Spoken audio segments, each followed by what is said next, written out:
mbase e arritura më e madhe e qeverisë në rrafshin ndërkombëtar sovjet,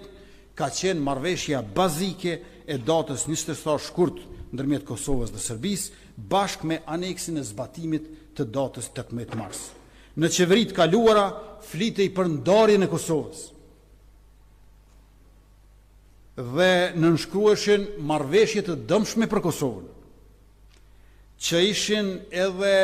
antikushtetuese e antiligjore, e të cilet Serbia edhe sot e kësaj dite insiston që të zbatohen. Në dialogun Bruxelles, unë nuk kam pasur e nuk kam vështirësi të cilet nuk janë trashëgimi e tyre. Por me qeverinë e lëvizjes vendosje, ne kemi arritur një marrëveshje të re, e cila flet për integritetin territorial të Kosovës, si shtet sovran dhe i barabartë, dhe të cilën Serbia po refuzon ta nënshkruaj dhe mundohet vazhdimisht që t'i ikë, madje këtë javë edhe zyrtarisht e me shkrim siç e pam nga Brukseli.